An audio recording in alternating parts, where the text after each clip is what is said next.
wiyangaje gukorera Imana uhura n'intambara, ariko kandi iyo wikomeje ku Mana, Imana irazirwana. Ndagira ngo rero tugarukiraho bene data, abantu baraguye, abantu basubiye inyuma muri iki gihe cya coronavirus, abantu usigaye uri mu Kristo ukamuyoberwa ukabusira niwe.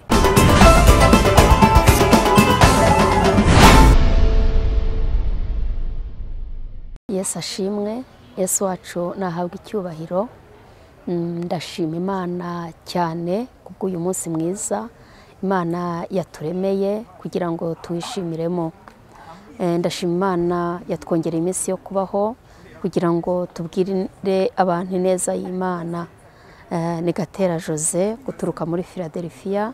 Ndashima Imana yo mu ijuru, Imana y'amahoro, Imana igira neza, Imana ishobora byose, Imana itananirwa, Imana yumva gusenga kw'abayambaza ku manywa na nijoro.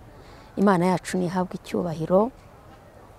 Uyu munsi turaganira ku ijambo ryiza Imana yashyize ku mutima rivuga kubwira, nagira ngo mbwira abantu bakijijwe, abantu bakiriye Kristo nk'umwami n'umukiza wabo, kugira ngo mbabwire ngo nimureke dukorere Imana kandi duhitemo neza, kandi Imana yacu irazirikana. Imana yacu irazirikana, narabibabwiye, Imana irazirikana. Ndi umugabo wo kubihamya, iyo wakoreye Imana, Imana irakuzirikana. Rero bene data, nagiye nigisha abantu ku ngaruka, ingaruka zo kutumvira, ingaruka z'ibyo wisigarije zibaho. Uzabona umuntu kenshi agakizwa, ariko kandi ugasanga rimwe na rimwe ahuye n'ibizazane akavuga ati byibura ntaranakizwa, ibi bintu ntibyajyaga bimbaho. Oya, narababwiye kenshi hari ibyo umuntu ahura nabyo ari ukuvuga ngo ni ishuri. Imana utangiye urugendo rwo kwiga, kuko iyo tugeze mu Mana tugomba no kwiga. Imana ikagenda itwigisha, muri uko kwiga turahugurwa, bamwe impuguro za gikirisitu. Rero hari n'ibintu by'ingaruka, umuntu agahura n'ingaruka z'ibyo yisigarije, ingaruka zo kutumvira, nabyo hari igihe duhura nazo, cyangwa se ikigeragezo kizanwa na shitani kugira ngo akugerageze agukure mu gakiza. Ariko kandi muri ibyo byose Imana iba iri kumwe nawe, ntabwo iba yaragusize. Imana iba iri kumwe nawe, ntabwo igusiga. Rero ndashaka kuvugana n'abakristo uyu munsi, n'abakristo bari mu gihirahiro, biyumva bati sibundi kuva twakizwa ko tubona byose ari hahandi. Ntabwo ari hahandi. Mu gakiza harimo byose, mu gakiza harimo inyungu, mu gakiza harimo umugisha, mu gakiza harimo ibyo tutabonera hanze, ibyo ababyeyi bataturaga, mu gakiza birahari. Ndagira ngo uyu munsi wa none mwene data, umaze iminsi umutima wawe uhagaze wibaza uko uzatabarwa, wibaza aho bizaca, ariko inzira zirahari. Zirahari ku Mana, inzira zirahari. Imana ifite inzira zirenze 1000. Harimo iyo yakugeneye, harimo iyawe. Garukiraho, uhagaritse umutima, uri kwibaza aho bizagera, uri kwibaza iminsi n'ibihe, ariko kandi Imana irahari. Ntugire ubwoba, Imana irahari, irihagije, Imana irahari, irashoboye, ntacyo waburira mu maboko yayo. Ndagira ngo mwene data mugarukiraho, ntukakore ibintu bibi ngo urirwanaho. Hari imvugo ivuga ngo nubura ubwenge Imana izakureka. Ubwenge Imana ivuga nubwo kuyubaha, nubwo kuyikorera, nubwo kuyumvira. Uyu munsi rero ndashaka kuvuga ku ngaruka. Twabonye ingaruka nyinshi abantu bahura nazo, ari ingaruka z'iso kutumvira, cyangwa se ari ingaruka z'ibyo bisigarije. Hakaba ibintu wasigaje ugakizwa, ariko hakaba ibintu wasigaje gasanga hari amabwiriza y'agakiza, ariko hari ibintu wasigaje, ukagira ibintu wasigaje ukavuga uti ya ibingibi Imana irabizi ko ntabishobora. Ibyo rero bizahora biguteza ingaruka, bizahora biguteza impagarara mu mutima, bizatuma umutima utanezererwa Imana. Kandi Kristo aravuze ngo mbasigiye amahoro adatangwa n'isi, amahoro atangwa n'Imana. Rero ndagira ngo uyu munsi tuganire ku ngaruka zo kutumvira. Twabonye abantu benshi batubanjirije.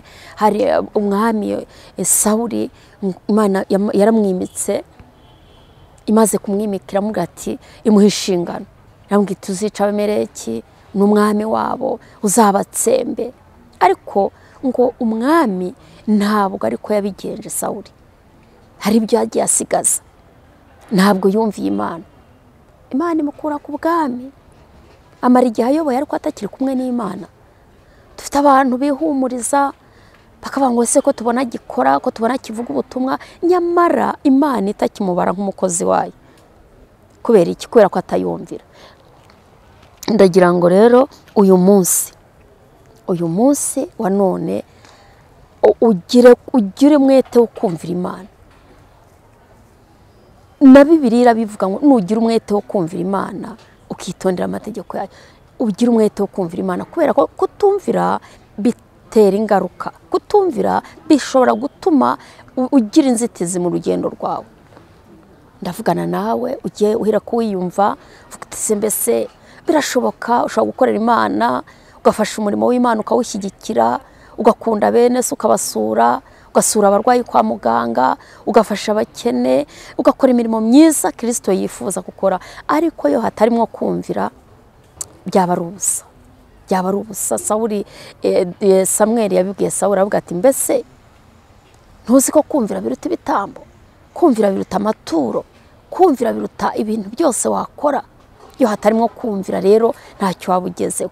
Rero ingaruka zo kutumvira, uyu munsi tugiye kuganira ku mugabo witwa Yoshua yari kumwe na Mose bava muri Egiputa. Imana ihagurutsa Abisirayeli ariko ikoresheje umugaragu wayo Mose. Bageze mu rugendo, bageze mu nzira bambutse inyanja itukura, Bibiliya itubwira ko batarangije urugendo. Ntabwo barurangije. Bageze mu nzira urugendo, Mose nawe ntiyumvira iby'Imana yamubwiye si ibyo yakoze. Urugendo rwa Mose rwarurangiye. Kubera iki? Kubera ko atumviye. Ntabwo Mose yagejeje Abisirayeli Kanani.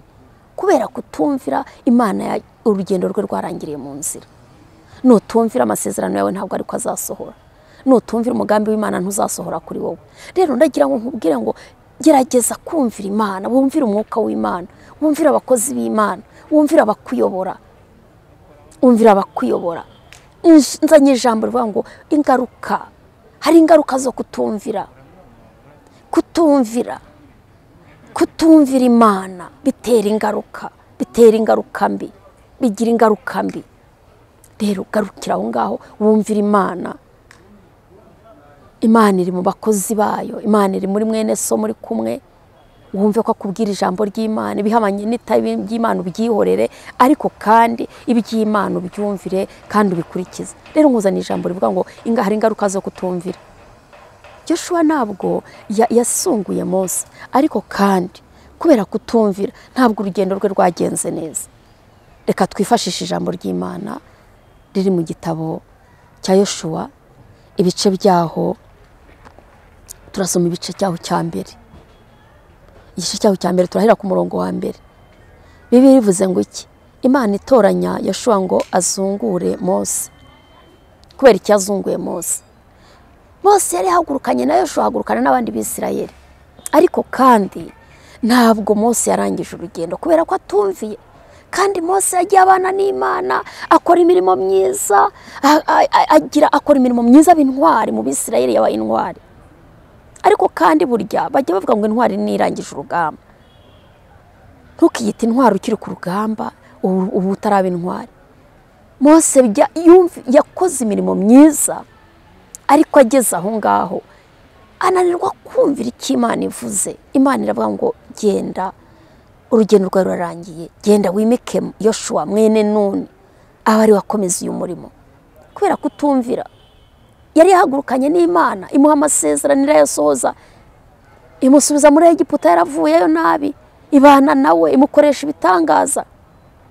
Ariko kubera kutumvira Yoshua, Mose urugendo rwe rurangira mu nzira. Hanyuma iramubwira ngo genda wimike Yoshua mwene Nuni agusimbure. Bibiliya yavuze ngo Imana itoranya Yoshua ngo azungure Mose. Nuko Mose yari ananiwe urugendo, nuko Mose atari yumviye Imana, niyo mpamvu bamuzunguye. Iyo ntebe wicayeho, urwo rugo urimo, igihe cyose uwo mwanya uhagazemo, iyo utumviye Imana yagusimbuza undi. Inyuma yawe haba hari undi muntu aho hantu wicaye inyuma yawe haba hari undi wagusimbura muri ako kazi, inyuma yawe haba hari undi wagusimbura muri urwo rugo, inyuma yawe haba hari undi wagusimbura muri iryo duka, inyuma yawe haba hari undi wagusimbura muri iyo business. Igihe cyose ibintu byose wakuye mu maboko y'Imana, iyo utayumviye yagusimbuza undi. Ibwira Mose ngo genda ubwire Yoshua mwene Nuni akuzungure, agusimbure. Hanyuma umurongo wa mbere haravuga ngo ubwo Mose umugaragu w'Uwiteka yari amaze gupfa, Uwiteka abwira Yoshua mwene Nuni umufasha wa Mose ati, umugaragu wanjye Mose yarapfuye, none ubu haguruka wambukane n'aba bantu bose ruriya ruzi rwa Yorodani, mujye mu gihugu mbahaye mwebwe Abisirayeli. Ubwo Mose umugaragu Uwiteka aramaze gupfa, Imana ihagurutse Yoshua iramubwira ngo hagurukana bano bantu mugende mwambuke ruriya ruzi, aho muzakandagira hose ndahabahaye nk'uko nabwiye Mose. Imana ihaye isezerano Yoshua, aho muzakandagira ndahabahaye nk'uko nabwiye Mose. Ntabwo ariko yari iravuganye muri gahunda y'Imana, aya magambo yari aya Mose, ariko kubera kutumvira Mose ntabwo yakomezanyije kubana n'Imana, ahubwo yagarukiye mu nzira. Mose ari mu bantu bakoze imirimo myiza y'ubutwari, Mose ari mu bantu bari bafite ishyaka. Mwibuke ko yabanje kwanga kwitwa umukobwa yanze kwitwa umwuzukuru wa Farawo. Amaze kumenya ko ari umuheburayo yaravuze ati ngiye kubarana na bene wacu, ntabwo nabyihanganira. Yumva umubabaro wa bene wabo umukozeho, ariko kandi akomeje urugendo ntiyarurangije. Jya uba maso uzarangiza urugendo rwawe neza. Niba ukorera Imana, Bibiliya iravuga ngo nibyo dukora byose tubikorana urukundo. Niba usenga, niba ufite umuhamagaro wawe ari ukuvuga ubutumwa, niba ufite umuhamagaro wo gufasha umurimo w'Imana ukawushyigikira n'abakozi b'Imana, ibyo dukora byose tubikorana urukundo. Mose yagize urukundo agira ubutwari, ariko ntiyarangiza neza. Ujye ureba amuririmbyi aravuga ngo Mana uzamfashe nzarangiza urugendo amahoro. Urugendo amahoro. Nari umugabo ntiyahabwa intebe, wowe ndagushishikariza kugira ngo wumvire Imana. Iki gihe tugezemo n'abatubanjije ntago abatarumviye ntibagereranyije urugendo neza. Imana iramubwira ngo haguruka wambutse bano bantu Yorodani, nzabana nawe nkuko nabwiye Mose. Imana rero tugire neza ngo Yoshua ahagurukana Abisirayeli, arabajyana abambutsa Yorodani, yari kumwe n'Imana. Ariko Yoshua yagezeyo yarangije urugendo neza. Mu rugendo dufite abantu babanje ari intwari, ariko uyu munsi birabananiye. Ntukarebere ku muntu. Dufite abantu batangiye tubareberaho, natwe bikadutera ishyaka ryo gukorera Imana. Ariko uyu munsi uri kumureba ukavuga uti byose ni hahandi. Iyo utabaye maso rero nawe uragwa kandi ukazabibazwa. Nta mpamvu izaboneka imbere y'Imana. Dufite abantu batubanjirije tukabona batangiye neza, bakatubera urugero rwiza, natwe tukabakurikira bigatuma dukizwa. Ariko biravuga ngo wiringira umwana w'umuntu avumwe, ngo ari kuwiringira Uwiteka, ngo niho umusozi Siyoni, ngo ntago wabasha kunyeganyega. Gira kumvira Imana, tega amatwi, hamagara umwuka wera, ba mu busabane bw'Imana. Imana irahari. Icyo waburira hanze, icyo mu nzu y'Imana wakibona. Icyo ushaka cyose, icyo umutima wifuza, Imana iragifite. Ubuzima bwawe buri mu maboko y'Imana. Rero ndavugana nawe kabuti igihe nahereye. Isaha y'Imana ntigirenga, guma mu kwizera. Isaha y'Imana ntigirenga. Nabigishije ku masezerano, mbabwira buryo cy'amasezerano y'Imana asohora. Amasezerano y'Imana arasohora mwene data. Iyasezeranije Aburahamu ikamubwira ngo nzaguha umwana, ageze muri zabukuru akabyara. Igihe kigeze Imana igasohoza iryo sezerano. Aburahamu yari yaciye mu nzira nyinshi, hari naho yageze arihakana avuga ngo Sarayi umugore we ntabwo ari umugore, ni mushiki we. Ageze mu bibazo, ariko ibyo arongera arigarura.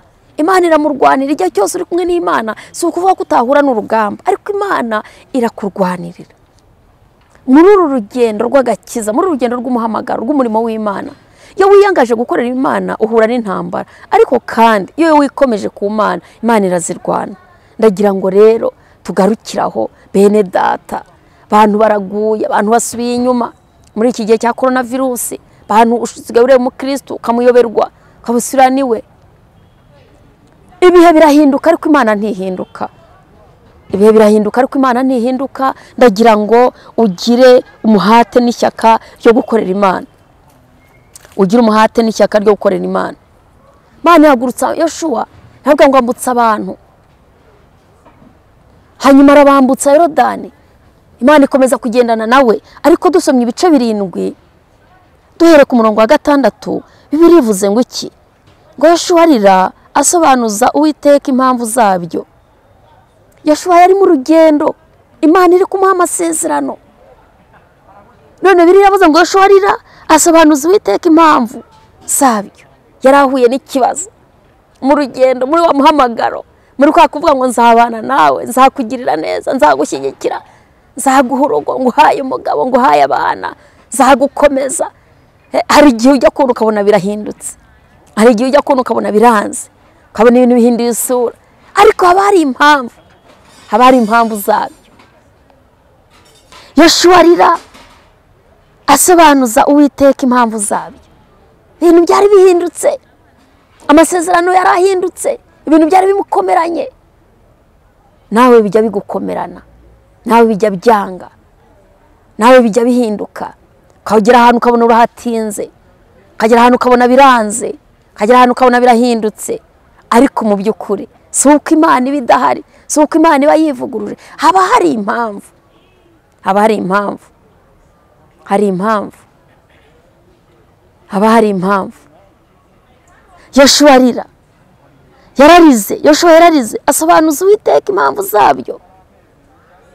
Imana bitewe n'iki? Imana biturutse kuki? Kuki dushyize mu maboko y'Abanyakanani, y'Abamoni? Kuki dutereranye? Ngo agwa yubamye, yiriza umunsi, arasenga, abaza Imana aho biturutse, abaza Imana impamvu. Ndagira ngo ugire kumvira Imana, icyakubaho cyose cyaba gifite impamvu. Yesu ngo bamuzaniye umwana wavutse ari impumyi, Abafarisayo ngo baramubaza bati, mwigisha tubwire, uyu ni icyaha yakoze cyangwa n'ababyeyi ko yavutse ari impumyi? Ngo Yesu aravuga ngo nta cyaha yakoze, n'ababyeyi be ntabwo ari nta cyaha bakoze, ahubwo ni ukugira ngo imirimo y'Imana igaragarire muri yo. Kwari ukugira ngo imirimo y'Imana igaragarire muri wowe, kwari ukugira ngo Imana yiheshereze icyubahiro muri wowe, kwari ukugira ngo Imana yigaragarize muri wowe. Ibintu byose mu Mana biba bifite impamvu. Ushobora gutinda ahantu ari kugira ngo Imana yigaragarize muri wowe, ushobora gutinda ahantu ari kugira ngo Imana yiheshereze icyubahiro muri wowe. Imana yabwiye Abisirayeli bava muri Egiputa, ngo bageze imbere y'inyanja itukura, ngo bavuga ngo nimusubire inyuma gato, ngo basubire inyuma mu bice 14 byo mu Kuva. Ariko ngo Imana ivuga ijambo rikomeye, ngo Farawo azabavuga, azavuga yuko mwahabye, azavuga ko mwahabiye mu butayu, ariko ndagira ngo niheshereze icyubahiro imbere ya Farawo. Kwari ukugira ngo Imana yiheshereze icyubahiro muri wowe. Rero aha ngaha ngo Yoshua yarariza asobanuza Uwiteka impamvu zabyo. Umurongo wa 6 ngo nuko Yoshua abyumvise ashishimura imyenda ye, agwa yubamye imbere y'isanduku y'Uwiteka. Ageza nimugoroba, we n'abakuru b'Abisirayeli bitera umukungugu mu mitwe. Nuko Yoshua aravuga ati, ayiwe Nyagasani Imana, ni iki cyatumye wambutsa aba bantu Yorodani ukaba udushyize mu maboko y'Abamoni ngo baturimbure? Ni iki cyatumye wambutsa abantu Yorodani? Mbega bivuga ngo Imana yaribeshye, bivuga ngo Imana yaribagiwe, bivuga ngo hari aho yibeshye. Imana ntijya yibeshye. Ukaba udushyize mu maboko y'aba bantu kugira ngo baturimbure. Yari yarize aravuga ati, ayiwe Nyagasani Imana, Nyagasani Imana. niki kitumye utureka, niki gitumye udushyira mu maboko y'aba bana, niki gitumye udushyira mu maboko y'aba bana, niki gitumye umunkoza isoni. Umurongo waho wa 10 ngo ni ukwiteka abwira Yoshuwa ati byuka, niki gitumye ugwa wubamye, Abisirayeli baracumuye kuko baciye ku itegeko ryanjye n'abategetse bagatwara, baciye ku itegeko ryanjye n'abategetse. Imana irambwira ngo byuka, Abisirayeli baracumuye kuko baciye ku itegeko ryanjye n'abategetse bagatwara ku bintu byashinganywe bakabyiba. Barabyibye, barabitwaye, nicyo gitumye mbareka mbahana. Abisirayeli baracumuye, batwaye ku bintu byashinganywe barabyiba. Urumva? Niyo mpamvu Yoshuwa yarize aravuga ati ni iki cyatumye uduhana, yutureka, n'utwambutse Yorodani, yutureka, ntiwirirwe ubana natwe ngo ugire ibintu ukora by'ibitangaza imbere yacu ngo bavuge ko dufite Imana, yutureka. Ariko aravuga ati ni iki gitumye ugwa wubamye, ni iki cyatumye wiriza umunsi usenga. Hari abantu basenga amasengesho y'ubupfu, y'ubujiji, cyangwa se bakayasengesha abantu b'Imana. Hari impamvu. Umuntu yakuyemo inda, umuntu yibye arafungwa, abantu bakajya kwiririza umunsi barira, ntibanamuririre ngo yihane, ntibanamuririre ngo akizwe, ahubwo bakavuga Mana murwaneho, ntibanamusabira imbabazi. Byuka, ni iki gitumye ugwa wubamye. Bivuga ngo ibyo arimo ntabizi, bivuga ngo ibyo akora ntazi ibyo ari byo. Ndagira ngo mwene data ugarukiraho. Hari ingaruka zo kutumvira. Abisirayeli ntago bari bumviye.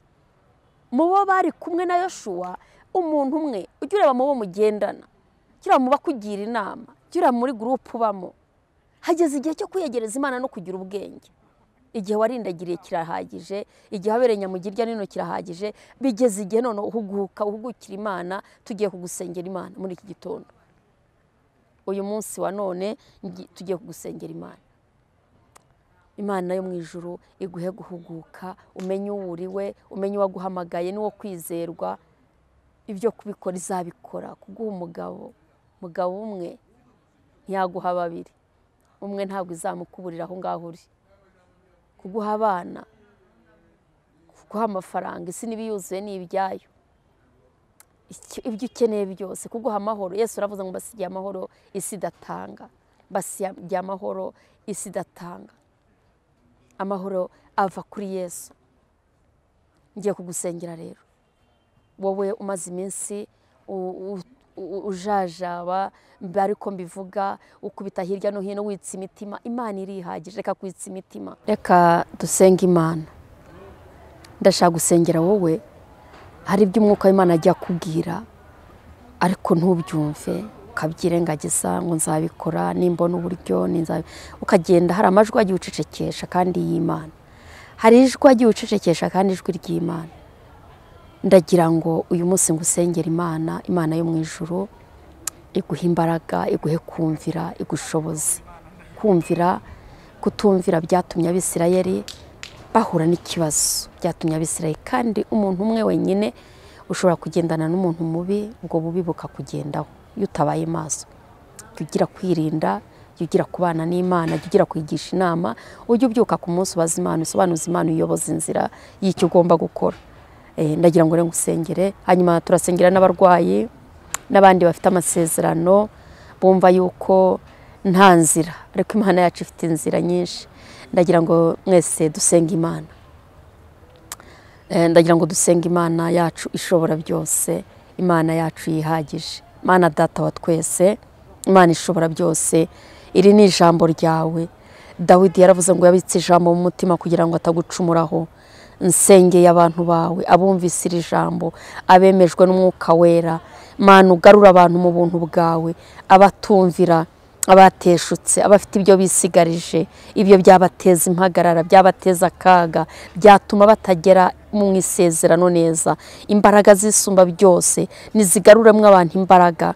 Subiza abantu ku murongo, subiza abantu mu nzira nziza, bayobore mu nzira, bayobore icyo gukora mu izina rya Yesu. Urakoze Mana.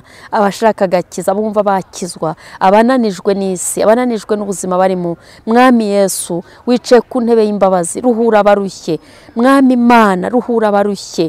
Mwami Yesu, andukura uyu mugabo mu gitabo cy'abarimbuka, umwandike mu gitabo cy'ubugingo. Andukura uyu mugore mu gitabo cy'abarimbuka, umwandike mu gitabo cy'ubugingo. Reba uyu mukobwa arananiwe, baramubenze inshuro nyinshi, arumva yihaza, arumva ananiwe, ariko imbaraga zisumba byose ongera umugarukeho Mana. Mwongerere kwizera, muhe kumvira umwuka wera, muhe guhagarara mu rufatiro rwawe. Urakoze Mana, tanga ubugingo kandi bwinshi. Urakoze kubikoze, urakoze ko wigaragaje, urakoze kubagiriye neza. Sengeye abarwayi indwara zitandukanye, uri umwami ukiza, urakiza Mana. Wakijije umuntu wari umaze imyaka 38, wakijije wari ufite imyaka 12 ari mu burwayi. Urakiza Kristo w'i Nazareti. Uyu munsi uramburira ikiganza ubwoko bwawe, bakira igitangaza cyo gukira indwara iyo ari yose. Uyu muntu urwaye amara yakira igitangaza cyo gukira. Uyu muntu urwaye amara yakira igitangaza cyo gukira. Uri Imana ishobora byose, uri Imana ishobora byose. Uyu uryamye kwa muganga, izi mbaraga z'Imana nizigende zimugereho. Niko umuririmbyi yavuze ngo amasengesho yacu ngo agera kure cyane, atambuka nk'inyenyeri. Mesheje umugisha ubwoko bwawe, mesheje umugisha igihugu cyacu, mesheje umugisha Afrika, mesheje umugisha Uburayi. Imbaraga zisumba byose ziboneke ku bantu bawe. Urakoze Mana. Reka abantu bagira amahoro, reka abantu basubizwe, buri muntu wese uguhanze amaso n'umwiyereke. Urakoze Mwami. Sengeye abayobozi bacu bayobora kino gihugu mu izina rya Yesu, mu izina rya Yesu. Nubafata amaboko, fata amaboko Mwami. Shyigikira abanyarwanda, tanga gakiza mu gihugu cyacu. Abatarakizwa bakizwe mu izina rya Yesu. Kiza indwara z'ibyorezo, maramwo coronavirus, maramwo ibyorezo mu izina rya Yesu. Urakoze Mana. Shyigikira itorero, shyigikira abashumba, shyigikira abavuga butumwa, shyigikira Mwami abaririmbyi, abakristo muri rusange, buri muntu wese numugereho. Urakoze rero kuri Imana y'imbabazi. Imbabazi zawe zihoraho iteka ryose. Urakoze kumvise gusenga kwacu kandi kwari cyuremye kuri uyu muntu warunaniwe. Icyubahiro n'ikibi cyawe mu izina rya Yesu. Amen. Imana ibaha umugisha mu izina rya Yesu. Amen. Mwari kumwe na Gatera Jose guturuka muri Philadelifia. Reka mbahe telefone, ushobora gukenera ubufasha, turabutanga. Bufasha ukavuga uti nimumfashe, hari igihe njya kumvira ariko nkumva nateshutse. Guteshuka bibaho, ariko iyo wigaruye ntabwo, iyo wigaruye yugarutse Imana irakugarukira. Ndagira ngo rero tubahe telefone tugendana kugira ngo tujye tubafasha. Ukeneye ubufasha rwose turabumuha. Ni 0785 98 944, 0785 98 944 na 0722 74 34 931, 0722 74 34 931.